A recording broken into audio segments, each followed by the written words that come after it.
Hello, everybody, and welcome back for the last time today. It is time for our fifth and final panel called Addressing the Skills Gap. Now, this is also your last opportunity to get the most out of the event by utilising all the functions on the PSE365 platform.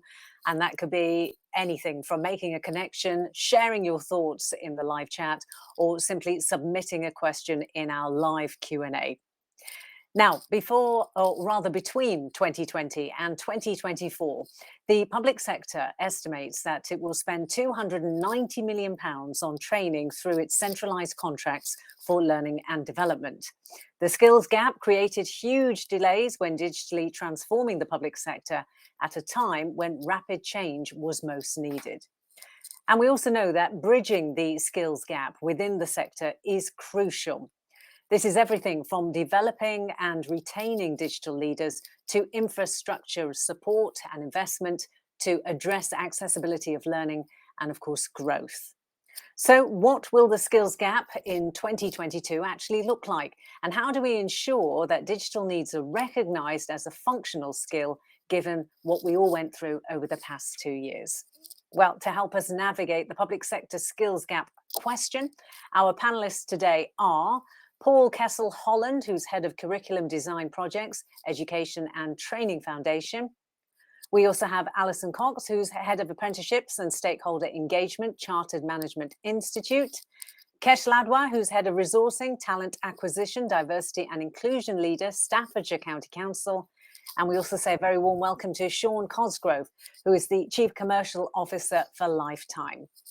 So, hello panel. We've lost Alison for the moment. We'll hopefully get her back very soon. But let's say welcome to our panel who are with us. And don't forget, audience, if you have any questions, please put them to us in the Q&A section and we'll get some of those answered, I promise, during the discussion today. So let's start with you, Paul, because we've had a lot of discussion today. Inevitably, some of the subjects that we may have talked about will be repeated, but equally, we want to know that with all the discussion that we heard about digital at the heart of recovery and indeed the heart of the economy, what really are the essential skills that are needed by the workforce now? Thanks, Samina. So this is quite an interesting question, but it's obviously potentially a very complicated one. I break it down in two halves, and I'll probably only talk about one of them, because I'd say there's kind of basic digital skills, and then there's what I'd call technical digital skills, and there are massive workforce shortages in some areas of, for example, network engineering and so forth. But the reason I'm going to set those slightly to one side is because they're dedicated career paths where actually somebody has chosen to work within the digital realm. And so although we need to persuade people into that, it's different from a skill shortage in the wider workforce. So for me, what I think is really important here is around what, slightly demeaningly for the moment, I call basic digital skills, because they may not actually be that basic. One of the problems is that the digital realm is moving so quickly. And so for people who don't work within it, we find things change all the time. I remember we use Teams a lot in my office, and all of a sudden you get a new update and everybody goes, oh, the latest one was hands up, where they're now in order so you can see who wants to speak in a virtual meeting. Silly little things. Imagine that in 10 years' time. It's entirely feasible that the things that we think some of our staff may need now simply are redundant within 10 years. So probably the most essential digital skill of all is actually confidence. Rather than any particular platform, any particular knowledge, it's simply training people to have the confidence and belief that they can actually cope with this. We've done a lot of work over the years on basic digital literacy skills. And so much of it is actually, rather than, ooh, I don't do that, to, yeah, all right, I'll have a go. And actually that can make a massive transformation in so many workforces. And probably the other thing that I'd kind of leave as a starter for 10 is learning how to learn. Because actually, if you think about, for people who are comfortable, for example, in a Microsoft world, you know where lots of the kind of controls of most things are. And for people who are digitally literate, they forget that so many people who aren't simply don't get used to those basics. So getting people used to how to learn digital skills is probably more important very often than training them on a particular platform, because once they've got those things, confidence and metacognition, to be technical, they're in a position where they can then move forward massively on their own, as well as with support from their workplace and work colleagues. And that, for me, is one of the really big gaps that we could be looking to close in the next couple of years, no matter what comes next. It's interesting because you talk about its familiarity, isn't it, really? Familiarity with the software, with being able to use the training tools that you're giving, all that kind of thing. Do you think that's being ignored at the moment? I don't think it's being deliberately ignored. I think but it's assumed.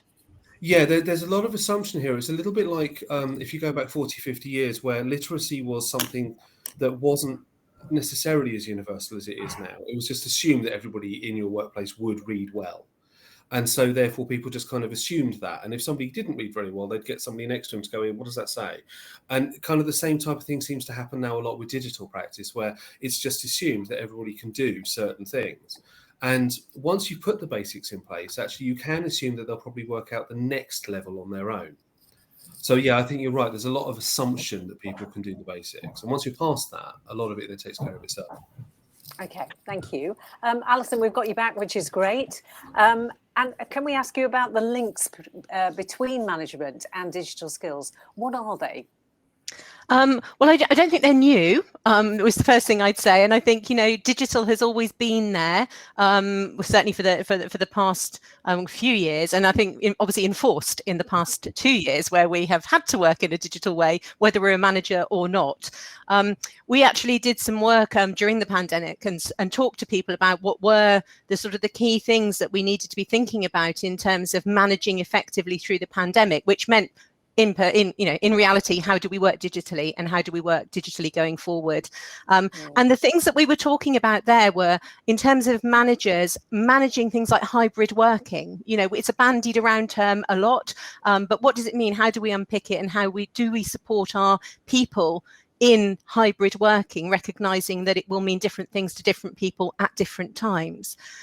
As managers, it's also about the employee well-being aspect. Digital is a virtual world for many at the moment, and has been for the past 2 years, but that brings massive challenges. So as a manager, it's what skills do we need to work with our people, understand their well-being and how we can support them. It's also about knowledge of the digital culture. What do we want that to be? We can make it what we want it to be. We don't have to have it enforced, but what will work in our particular organization? We're also thinking about things like the skills we need to ensure that we are diverse and we're including everybody, and we are opening up all the digital opportunities to everybody as managers. And also, what do the skills for the future look like? What do we need people to be able to do, and what as managers do we need to be able to do? And those have been highlighted as communication skills. It's a different skill set, as has been alluded to, when you're working digitally. It's about how we listen effectively without all those cues or the emotional intelligence pieces that we get when we're in a digital world. But it's also about providing that clear direction, motivation, and being responsive to change. We've learned how to pivot quickly, but we can't afford to lose that. But in terms of the skills we have as managers, how do we make that possible as we move forward? So that's sort of a synopsis of the things that we've been looking at in terms of those links between being a good manager and the digital world that we're in and in the future. No, that's very clear. Thank you, Alison. Sean, how can public sector organisations compete with the private sector for new talent when we've got such a competitive market for digital and, of course, IT skills? It is almost assumed, isn't it, now that this is going to be part of your life and you have to have those skills.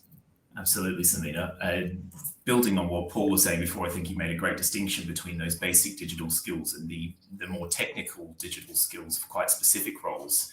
Speaking about the latter, firstly, there is absolutely a war for talent out there at the moment, and there are not enough people going around. So the first and foremost thing I'd like to remind the public sector of is people are attracted to working in the public sector because of its social purpose, its value, and that should not be forgotten. And so steep pay packages that may be offered in the private sector can often be competed against through the purpose that comes with working in a public sector organisation. And we see that particularly across a number of the organisations that we work with. And building on that as a key differentiator, how can the public sector as an employer show these individuals that there is a career path to developing further technical skills, becoming further advanced? And unsurprisingly, I would say that apprenticeships can play a significant role there in building on perhaps the skills they have and showing them how they can become vocationally more competent whilst being employed rather than going off into another form of education. I think finally, it's important to say we shouldn't just think about competing for talent. If we can start to get a bit of a medium and longer term view, we should absolutely be thinking about how we reskill and upskill our own people already in the organisation to build the capability around those digital skills. And again, apprenticeships are a fantastic vehicle for the public sector to do that. And I would highly recommend everyone be considering that medium to longer term so that they don't feel they're in this sort of war for talent for an extended period. Well, we'll come back to that, I think, in just a while. But I just want to bring Kesh in at this point, because I think, Alison, you mentioned about opportunities. And Kesh, do you think there is enough done to highlight the range of opportunities that are actually available? No, not really. I think there's more can be done. There's definitely a huge, it goes outside digital as well, doesn't it? There's a huge problem around traction. For example, health and social care at the moment is a big shortage of social workers in the industry, and that's a national crisis as well. And alongside that, to be able to attract diverse talent to the tech industry, and the other side of that is women as well. There was a research recently where a lot of women, there was only 3% of women going through training who actually thought that IT was a career option for them, which is a problem on its own. So there's definitely a huge amount of work to be done around promotion of the wide range of roles, where that career pathway is actually going to lead to, and is there a career at the end of it as well. So as long as they can see that and they can see the benefits of it, they'll hopefully we'll be able to build those pipelines. Well, you say there needs to be a huge amount of work to be done in those particular fields, but how do you encourage young people to actually choose a career in the public sector? I know Sean talked about people wanting to do it because it fits with their own sort of moral compass, certainly something they want to do, and it's not necessarily about the pay, but how do you get them in? Well, I would say one of them is having role models that they can look up to in the industry. And then the other one is probably looking at the right skill sets, because there's a difference from the actual training they have delivered to the actual skills needed in the marketplace. So aligning that a bit more, that would be really helpful. But the main thing is just having real role models of actually they can look up to and can see that there's a career and learn from as well. Okay, thank you. Paul, we were talking about, the whole discussion is about addressing the skills gap, something that we're all very aware of. How do you help people who are not digital natives feel more comfortable and more included, really, because our workplace is becoming more digital? I think it's a really good question, and it speaks actually also to some of the things that have come up already around equity, fairness, and diversity, in that actually people being comfortable in workplaces is bigger than whether it's digital or not to a certain extent. It's actually what's the wider culture of the place in which you work, how do people function? And there have been all sorts of different debates over the last couple of years. One that was quite rich about a year ago, I seem to recall, was a lot of conversation about camera time. I mean, obviously we're all sat here on camera because of what we're doing. But actually, if you have a meetings culture digitally, do you spend your entire day with an expectation that your camera is on? It is actually far more draining than sitting in a room with other people. Now, those simple little conversations can get people into a far more comfortable space with being part of a more digital and joined up world. It's okay, this can be a phone call. You can kind of make a little bit of a joke out of it sometimes. Let's be old fashioned, let's use the phone. Actually, all those kinds of things can make quite a big difference, because at the end of the day, kind of being a digital native is two different things. There is an element where younger people in particular, having grown up in a world which is entirely digital their entire life, they view how they work in a digital space quite differently, and actually they have different issues. One that's very interesting is actually getting 16 to 19-year-olds in early apprenticeships used to working with digital tools in a way that doesn't relate necessarily to how they might use social media. For example, there's quite an interesting challenge there of, what language do you use in an email versus when you're sending a friend something on Snapchat. It's really important. So digital natives have their own issues, if you like, here. And for people who are less comfortable in the digital world than they are, they kind of need to pivot the other way. They're comfortable with very often the language, the way that work works, but they're not necessarily comfortable with the tools that they use now. So I think getting them more comfortable with the fact that the tools are simply tools is probably, in education, one of the old running gags used to be, the teacher would bring out the video player and then ask the students how to plug it in, all these kinds of things. Well, you can't really function that way in a fully digital economy anymore. You do have to be able to use the tools yourself. And I think that empowerment is a really important part of that, because it is far more equitable if you know how. So it comes back to the basic bit, which I know sounds like I'm harping on about it, but I also believe, kind of picking up something that Sean mentioned around apprenticeships and so forth and technical skills gaps. If people are not comfortable with the basics, they're also not going to be brave enough to do the more advanced things. If you have a workforce which is really diverse and gender diverse and ethnicity diverse, but actually nobody in the digital part of your organization is, actually, if you've got people in the rest of the organization comfortable in the digital space, you can say to them, actually, we run apprenticeships and training. You could move into this space. It's a really cracking career for you, and actually target people that you bring through. So it all kind of fits together. You've got to collaborate in this way, I think. Okay. I just wondered, Sean, if you want to add to that, because this is your field, isn't it, when we're talking about apprenticeships? And if you think, we're not taking full advantage, really, are we, of the apprenticeships? And what do we need to do?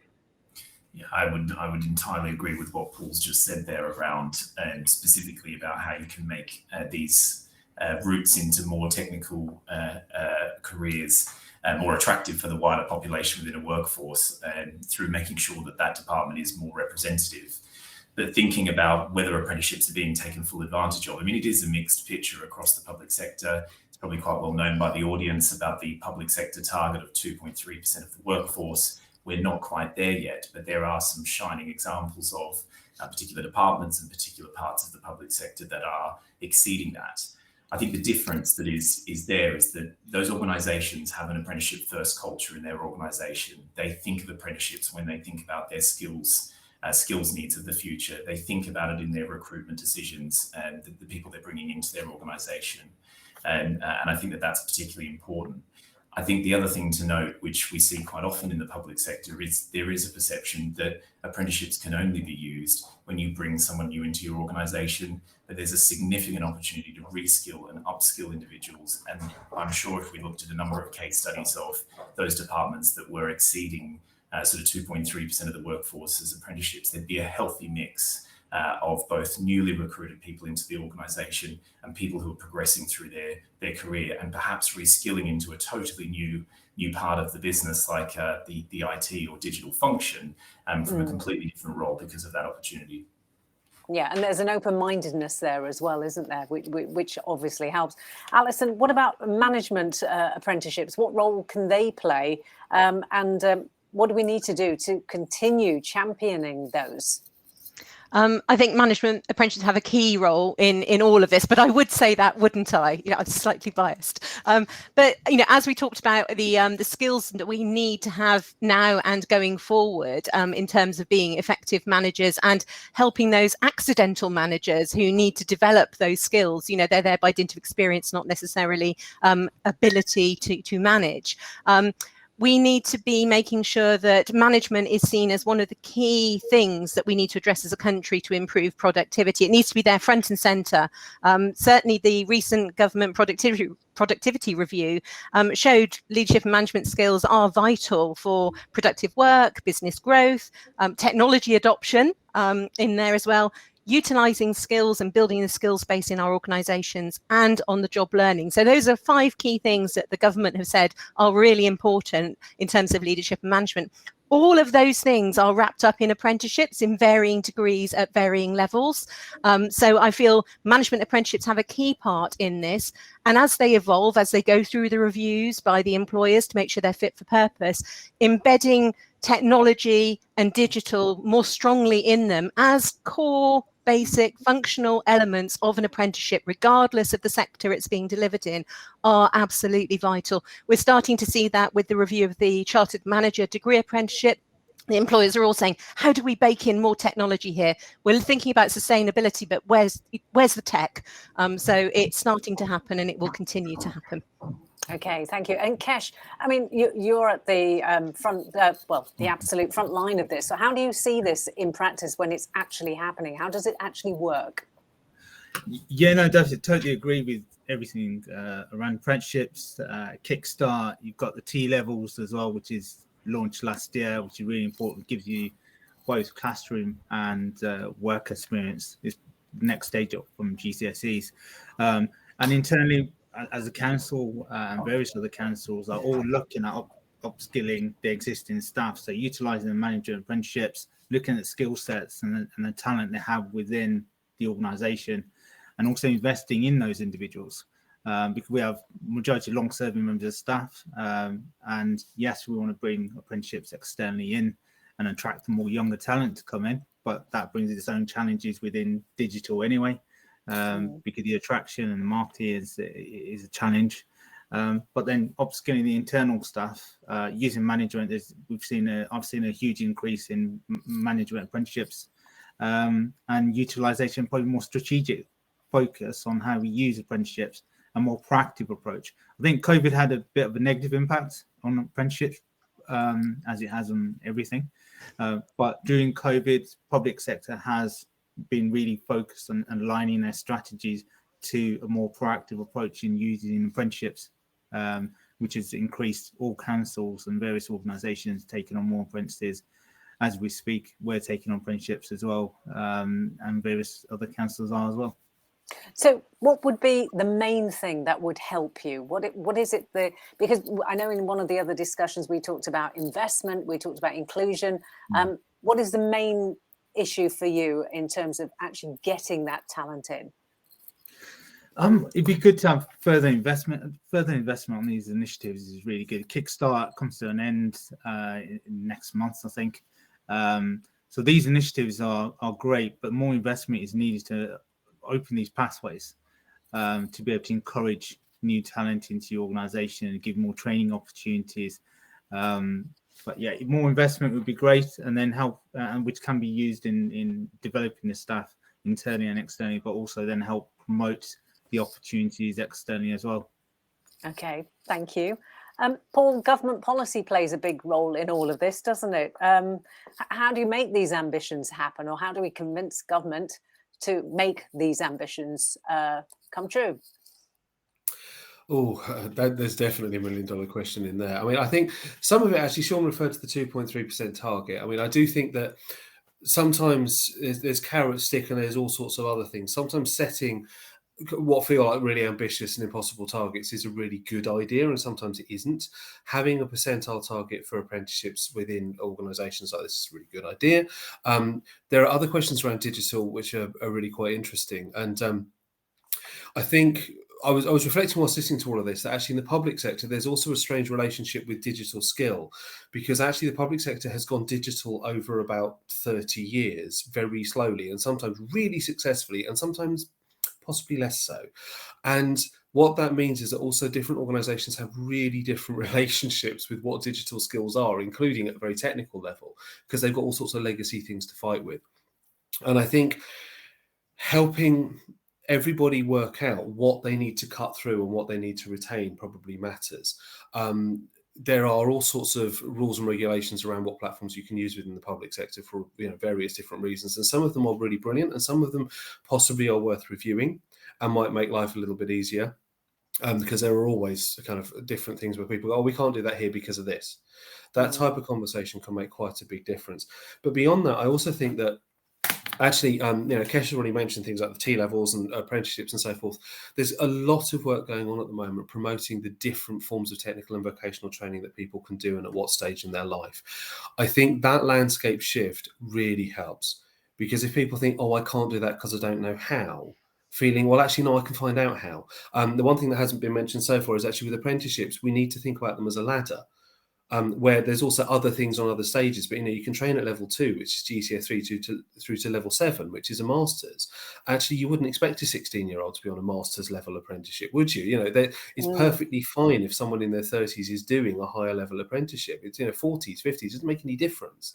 Those types of conversations need to be bigger than necessarily just the public sector, at which point it becomes much easier within the public sector to use them.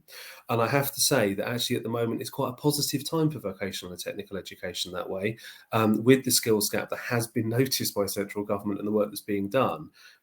There may be some real green shoots of what's coming around the corner over the next few years with this. I mean, it's early days and obviously funding is tight everywhere, but it does feel like things have begun to shift in a positive direction actually in terms of policy.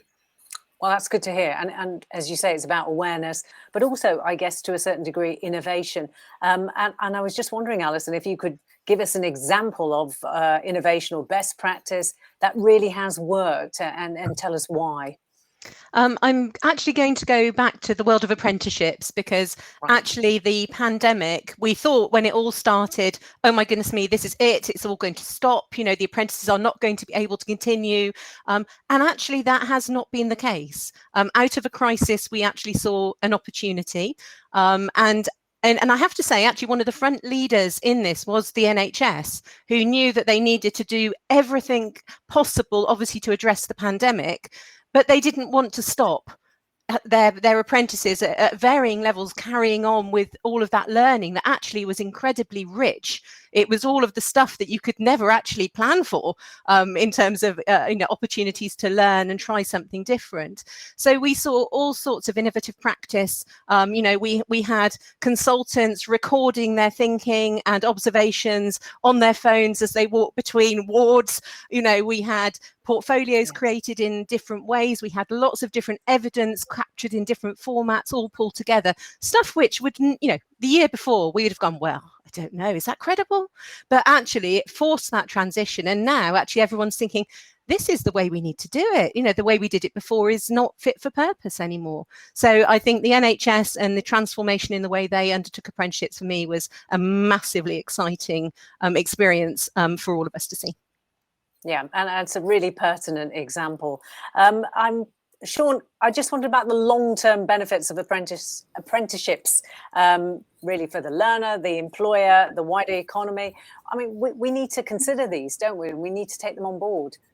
Absolutely. And if we're going to create a real culture and increase apprenticeship uptake, it's great for employers and individuals to understand those benefits. I mean, it's probably fairly obvious. An apprenticeship for a learner is a practical on-the-job and training leading often to better career prospects and an opportunity to earn and learn at the same time. It helps reach some of the most underprivileged members of society, and often apprentices are more representative of the communities they serve.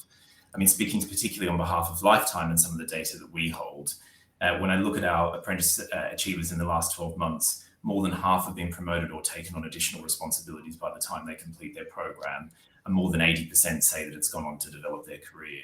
When I think about the benefits for an employer, many of them we've already spoken about. You can create a more inclusive and diverse workforce. You can reduce reliance on outsourced services, so consulting for the likes, by developing your own talent in the business, particularly around digital. Improve engagement, retention, and progression in your organisation, and importantly, improve productivity. There are many, and those employers doing this really well, I'm sure would sing about the benefits they're seeing in their own organisations. Absolutely, and benefits everybody, doesn't it, in the long term? I'm aware we have just over a minute to go, so final question to you all. So just a couple of sentences really as an answer. Kesh, the whole of this discussion is about addressing the skills gap. What is the best thing that could be done in order to make a big difference really quite quickly? What would you, or how would you sum that up?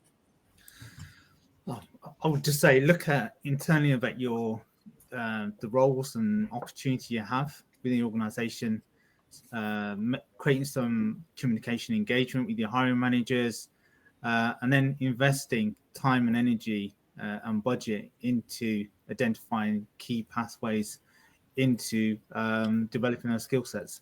So just look internally, develop your talent, and look at these future talent and build those pipelines. Great, thank you. Sean, What about yourself? I would say think about the medium and long-term skills that you're going to need in your organization, and whilst also looking externally, think about who you have internally who could help him meet that challenge. Thank you. And Alison? I would say think about all the different ways in which that learning and addressing skills gaps could be undertaken. It doesn't have to be big programs, could be small chunks of learning, sharing that go on. So be creative about the different ways you want to deliver it. Thank you very much. And finally, Paul. Two things. One would be collaborate in every way possible. The example of the NHS is a good one on that. Actually, work out how to solve problems here and now, but also think about the workforce. And remember that you can learn at work or through work, but learning isn't necessarily work in the classical sense. And so you need to give people that time and space whilst they are working to actually learn and develop, at which point they will then come back, tenfold in terms of what they can do for you in the workplace. It sounds very good. And it also sounds like an exciting and hopeful time. So panel, thank you very much for all your thoughts today. We appreciate everything you've said, and I hope you've enjoyed being with us as well. Thank you very much. And thank you, ladies and gentlemen. Thank you for your comments as well. Sadly, that is almost it from us for today. We want to thank everybody who has taken part. As you know, we have covered a whole range of challenges, opportunities and solutions as we discuss the topic of learning and development in the public sector. Now, whether you've been one of our many excellent panelists who've been with us today, or if you've indeed been part of the audience who've been sending in questions, a huge thank you from the team here at PSE365. Thank you also to our fantastic partners, without which events like this wouldn't be able to take place. And I look forward to seeing many of you back here again for our event on decarbonisation, which is on the 17th of March. Now, please share this with your colleagues. We'd love to see you there, and we would love to welcome new faces as well to the platform. If you are a winner on our gamification challenge, then the PSE team will be in touch to discuss your prize options. In addition to that, today's event was CPD certified, so there is one CPD point earned for every hour of live content watch. And if you'd like your certificate, once again, don't forget to email the marketing team at cognitivepublishing.com. All that's left really now is for me to say, from me and everyone here at PSE365, thank you for being a great audience. Hope you've enjoyed the conversation. We will see you again, hopefully at the next event. But from all of us here, have a lovely rest of the day, and bye-bye from now.